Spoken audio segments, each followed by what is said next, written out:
First story. My wife cheated on me with my coworker in our bed after telling me she was going to therapy for our marriage. So I took our kids and left. Now, she accuses me of harming our kids and worries that I'll ruin her affair partner's career, which I will.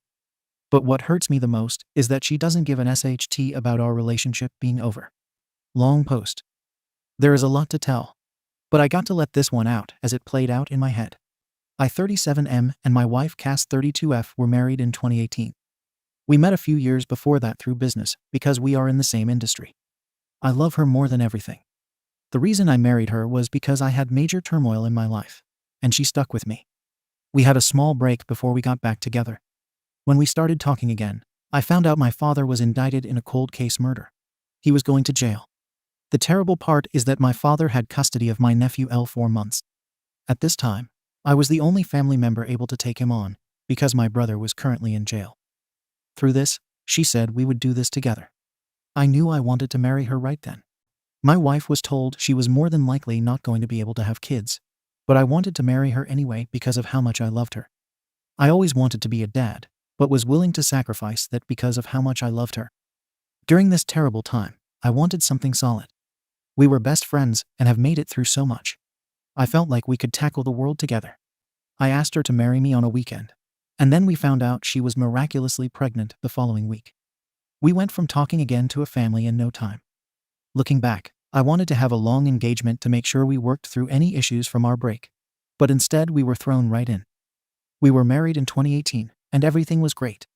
I loved her very much, and our marriage wasn't perfect, but I was loyal to her, and she was my ride or die. Fast forward to 2021. We moved states because I had to take a new job because our business was derailed by COVID. This new job required me to travel a lot, and she wanted to be close to her family for help with our 3 kids. We had 2 beautiful girls on top of my nephew. Cass quit her last job and worked locally with her family.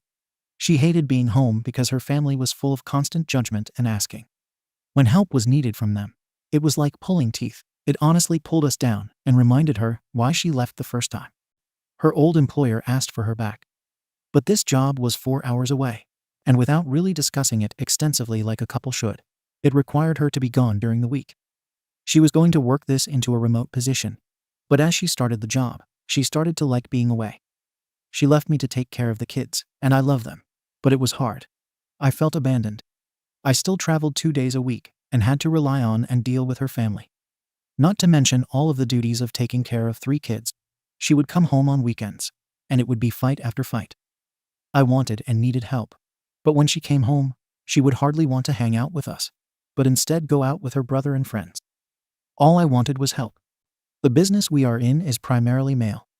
She started being distant, and we were hardly as cool anymore. Last summer, we moved to where she was working. Her time there changed her. She is a beautiful, tall blonde, and is constantly getting hit on by her male coworkers and customers. She had a coworker named Seth 33, whom I knew from being in the same industry. I liked him. I never felt threatened by him because all my dealings with him have been good. He put out there that he was a moral man, as far as I could tell. I did not feel threatened, for he was not Cass's type. After we moved, I tried everything I could to make Cass happy, listening, emotionally supportive, and complimenting. I bared any household task to try to make an effort to not prevail. What I did was never good enough. We finally got to a point where we both agreed that therapy was our best option. We agreed on individual therapy first. She found an online therapist, which I thought wasn't the best, but it was what she wanted to do. One day, she asked what my plans were for later in the week. I told her I didn't have to travel and would be working from home. She asked if I could work at a coffee shop that day because she wanted space. She wanted to work home that day and had a therapy session. I said sure. We have always shared our location for safety. A few times in recent weeks, her location would randomly turn off. She said it was an issue with her phone. The day she had her session in the afternoon, she made sure my location was working and called me to make sure. I felt it was suspicious. I asked her if everything was okay, and she said yes. I turned off my location, and 15 minutes before her session, she asked why it wasn't working. I told her my phone must have the same issues as hers. She asked if I was still in the coffee shop, and I said yes. She said I could come back in 2 hours. My spider sense went off. I left the coffee shop as I could see her location was not at the house. I drove back and parked down the street. 5 minutes later, I saw Seth and Cass both get out and walk into the house. It was obvious that she wasn't going to therapy. I waited for 10 minutes as my heart was beating uncontrollably, and the thought of what I would find in there and how it would ruin me. But I had to know. I walked in, and no one was in the living room. There is no reason a man that Cass works with should be in any other room. I made it to our bedroom and opened the door to find them both about to do the deed. He was butt naked on my bed, with her almost there. I looked at her and yelled, "Is this a new type of therapy?" Both of them had utter shock in their faces.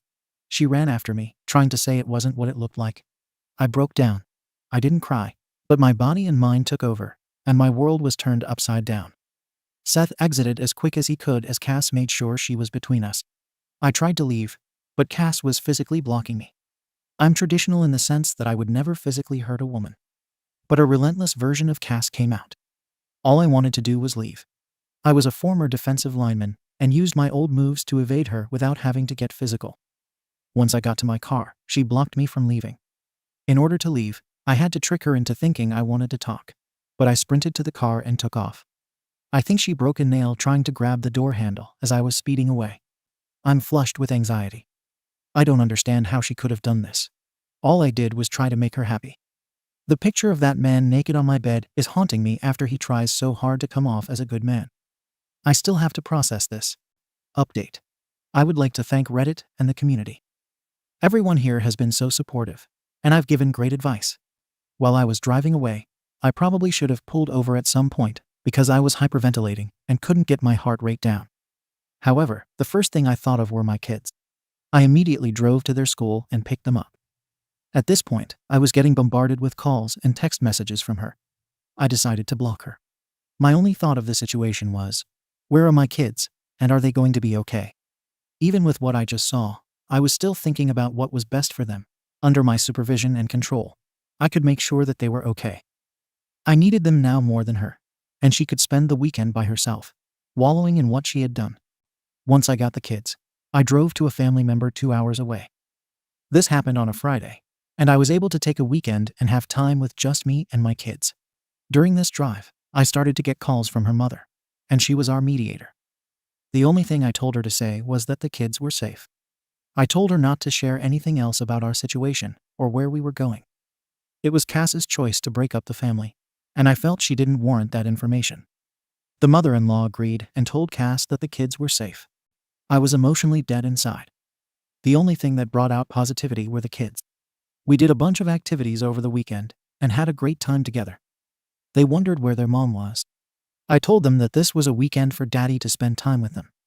I still wanted to put Cass in a positive light and not be spiteful to their mother. Kids eventually make up their own minds.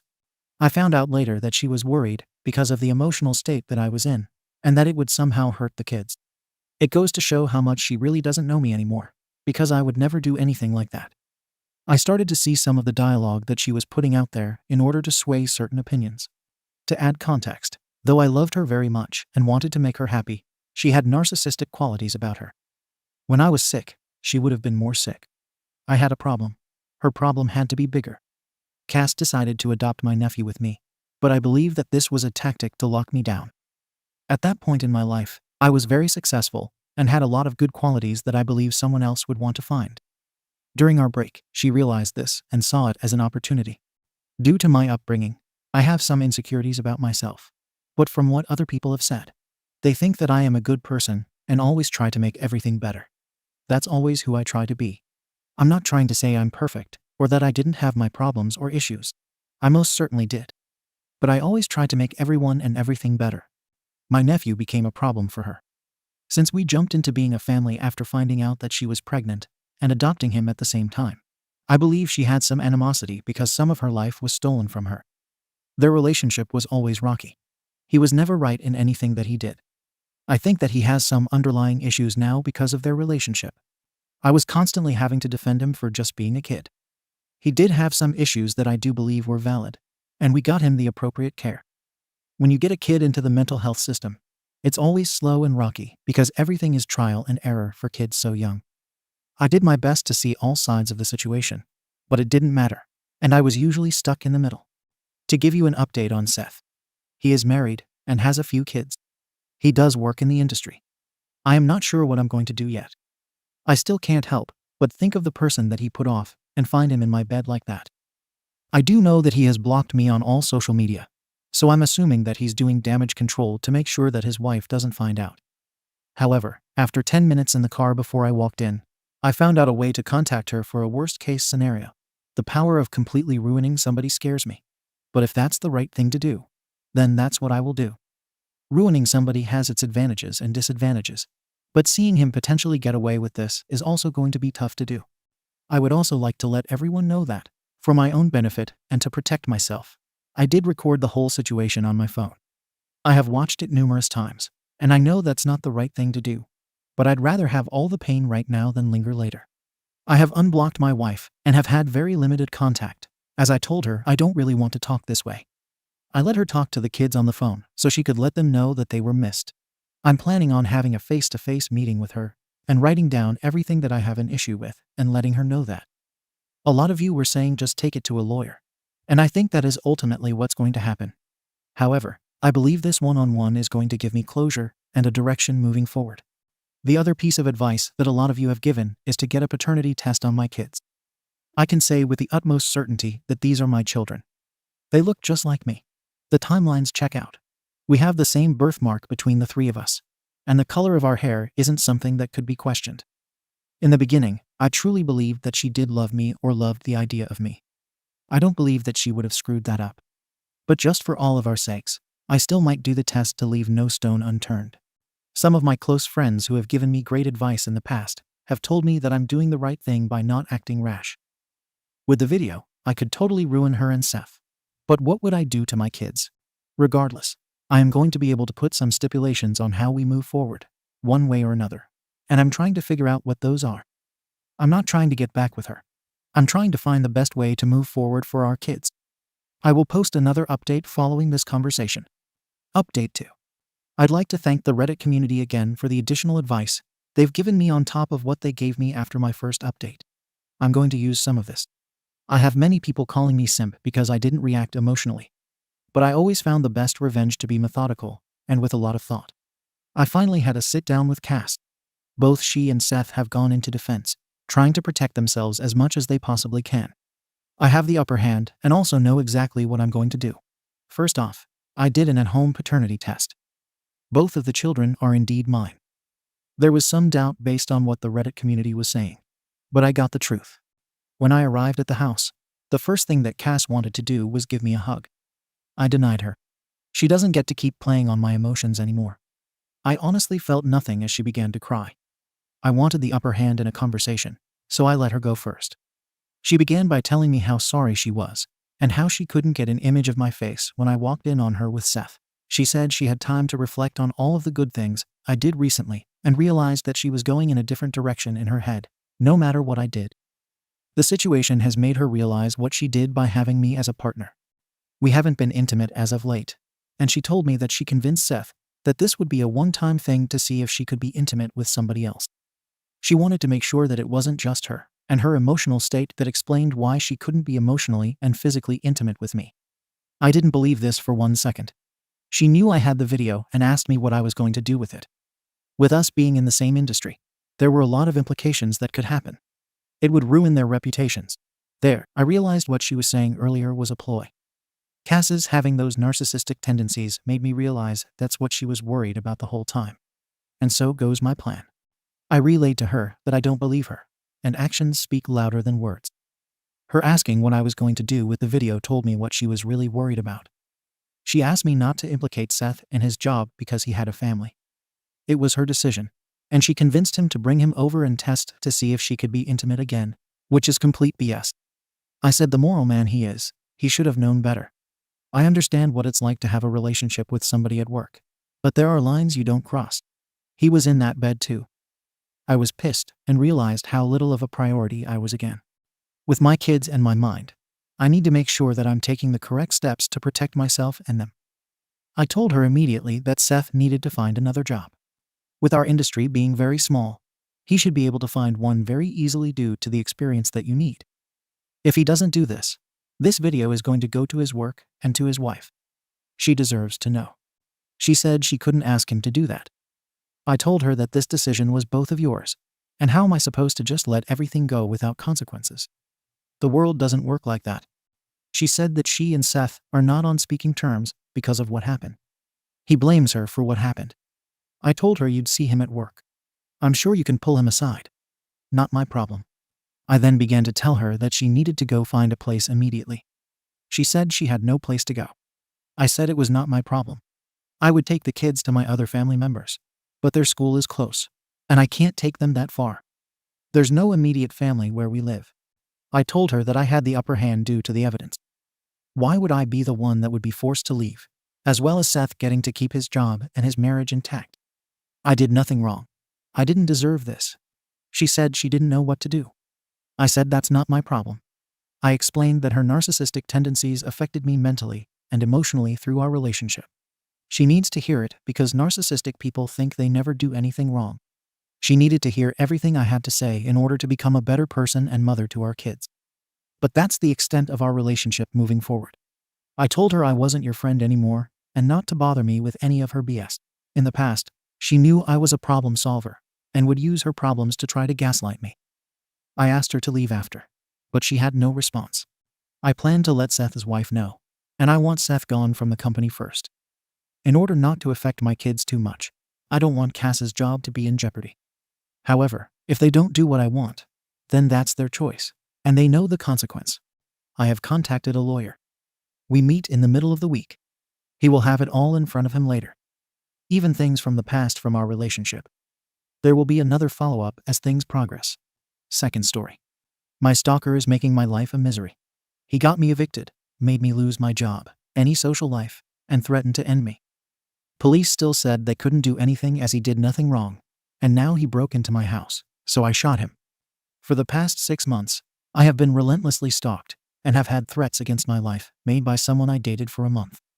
It started with phone calls of 45-50 a day, 50-page text messages, and him showing up outside of my house at 5 in the morning. When I wouldn't comply or feed the negative attention, I began to receive threats and claims that he would murder me and get away with it. All he would have to do is flee the country, telling me he shouldn't have to force me to be his friend, give him another chance, or anything else. Every time I blocked his number from contacting me, he would then call me from different ones, try and pretend to be other people, have his friends, or sometimes even random strangers he'd ask on the street. I once scared an unsuspecting guy half to death after informing him that the person who had just told him to call me was actually stalking me, and I sent him proof. He ended up calling the police on him. He fled, of course. After about 2 months of that, I was evicted from my apartment building due to my neighbors no longer feeling safe because of his looming presence. I then applied for and was granted a TPO. A few days later, I received a picture message of the note the sheriff civil had left on the door of my stalkers, then residence with a message taunting me that what you are trying to do was stupid, and a restraining order is just a piece of paper. So ultimately, he just ended up avoiding the process server, and as simple as that, I was not being protected at all. On May 31st of this year, I relocated. This did not deter my stalker. He vowed to find wherever I moved to and threatened that if he couldn't find me, he would be able to find my family, and then proceeded to send me a map of my mother's home, whom he had never met.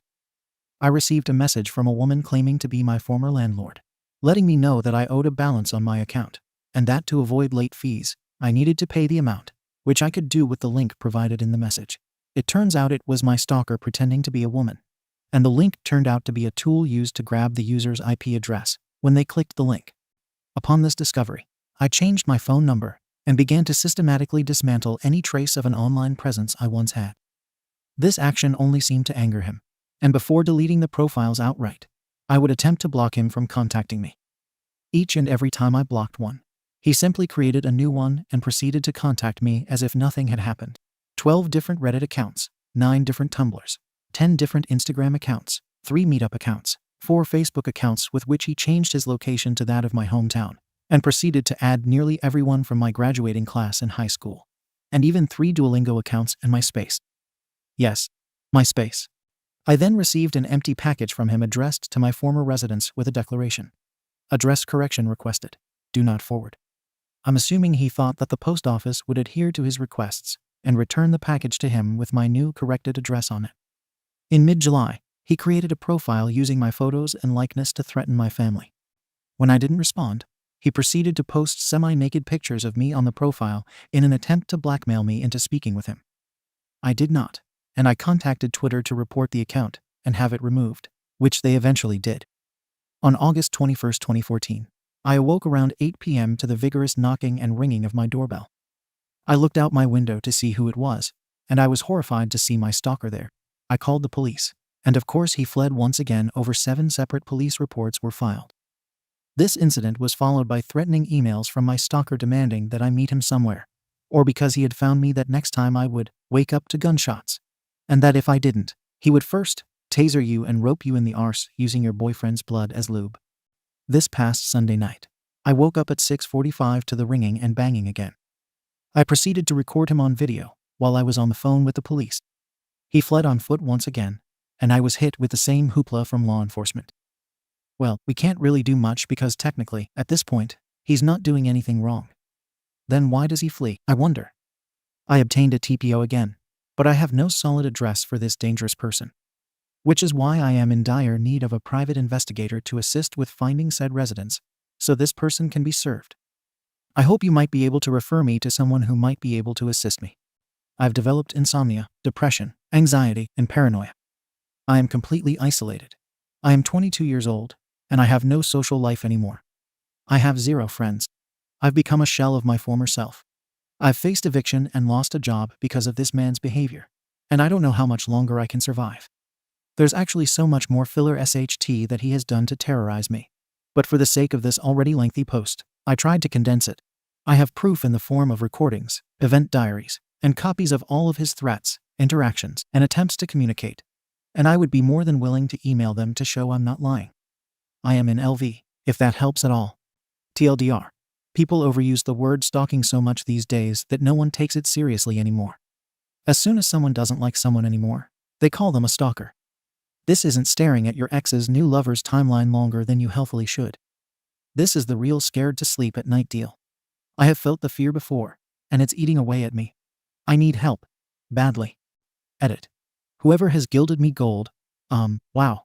Thank you so much. As pathetic as it may seem, Redditors and Imgurians have seriously been one of my only sources of comfort and human interaction for the past few months. You've got an idea of how much these communities helped out my constant sadness. I see you, r/WW. You guys seriously rock. Thanks for being here for me. Relevant comments. Commenter. Can you post the video? OP yes. But I'm on the phone with the police during the video. I'm not 100% sure how to blurt out certain information, like my address and my phone number, from the audio in the video. OP comments on September 27th, 3 days later. Commenter. Damn. I remember talking to an old friend of mine from Vegas who was saying she'd get a CCW soon. I kind of think I should forward this to her. Soon just doesn't seem soon enough. OP do it. My gun saved my life. Update. Deleted. Recovered with an image. Image description. A photo of the slightly open door. The chair is in front, pushed to the side. Black paint is covering the side of the door that has been busted in.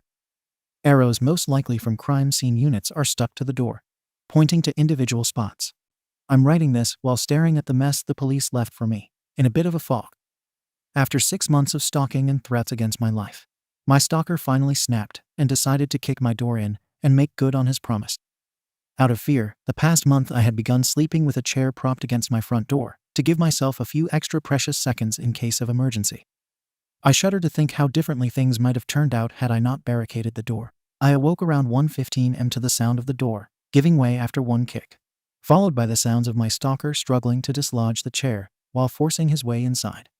I jumped up and grabbed the gun I've learned to do everything with, even shower with. I stood at the top of my stairs and fired twice, hitting him in the chest. I hear his scream and his disbelief that I'd stood up for myself 0 to 100 in milliseconds. I've never been so afraid in my life. I do not know if he is living, but I do know the police have him, and that's what helps the most.